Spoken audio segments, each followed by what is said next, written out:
without that doubt. But that's another thing Scary identifies in this objectification, newly created shareability.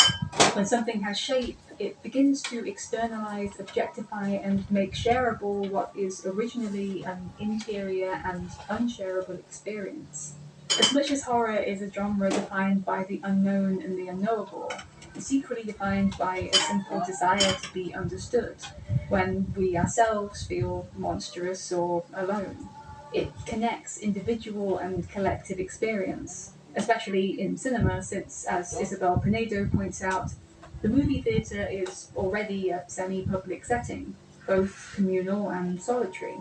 And I don't think any other genre evokes quite the same camaraderie in its collective viewing. It comes back to those Google image searches of weird or gross stuff. Because I don't just want to look it up, I want to show it to everyone I know. And video essayist Shannon Strucci talked about this in her video Getting Brained, comparing the enjoyment of the nonsensically awful filmography of Neil Breen to deliberately tasting something disgusting, but also trying to get everyone else to taste it too. So while the focus of the video is on the appeal of the fascinatingly bizarre, of something just completely beyond reasonable comprehension, I wonder how much of this appeal is also predicated on shared experience, from collective confusion and commiseration. So, in the spirit of sharing, I asked.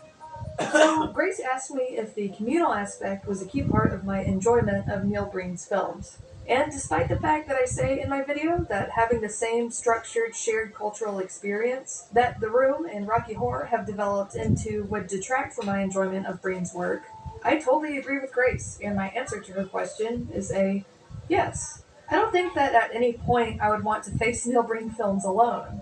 Experiences I deliberately seek out to intimidate or frighten me aren't that much less frightening when I'm with friends and like-minded people, but the experiences are richer. And our discussions around what we go through together both increase my understanding of my own experience, give me new perspectives, and, bluntly, are always just more fun than going at it alone. We can never really.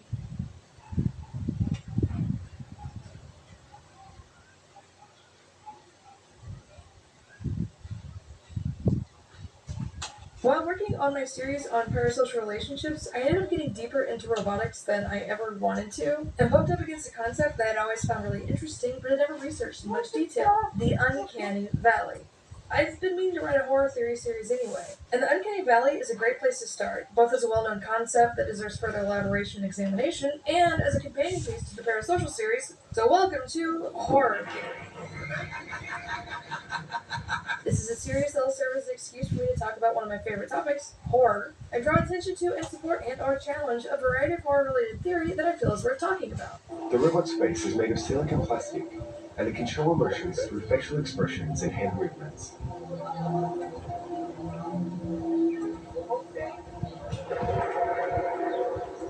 Webcomic artist Kelly Turnbull drew an image that sums up the Uncanny Valley perfectly.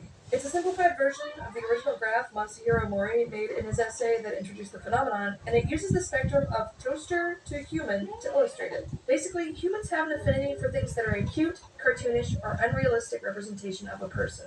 Here, Turnbull uses the brave little toaster as an example. The toaster has emotions, and is expressive, but obviously isn't trying to trick us into thinking it's human, so we aren't threatened or creeped out at all. On the opposite end, we also have an affinity for real people, like Marlon Brando, who we can relate to and understand as a person. But as you get closer and closer to a realistic representation of a person, there's a huge dip in affinity where we get creeped out.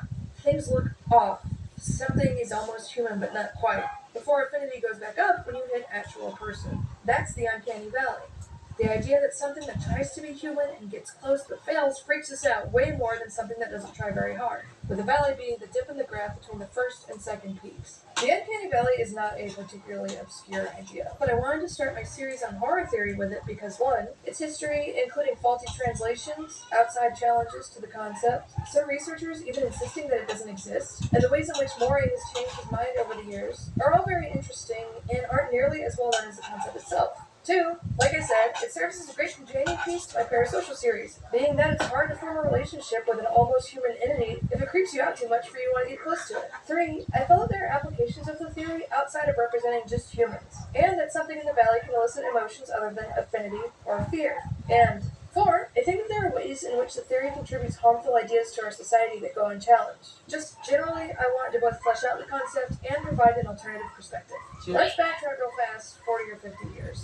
In 1970, Masahiro Mori published Bukimi no Tani Gensho, an essay about a perceived phenomenon in robotics he assumed would one day be a problem. He called the phenomenon the Bukimi no Tani, Bukimi meaning eerie and Tani meaning valley. The word uncanny and its connotations became attached separately in 1978, and they were never an intended inclusion by Mori. The first English translation of his essay was also a rush job done in 2005 in about an hour, 42 years after it was initially published. The essay did not get a more comprehensive, accurate, and Mori-approved English version until 2012, and this translation only used the word uncanny because of established familiarity with the term and association with the theory. Uncanny and eerie aren't that different in definition, but I thought that it was interesting that arguably the most well-known use of the word uncanny in English and the resulting connections to Freud, Lacan, and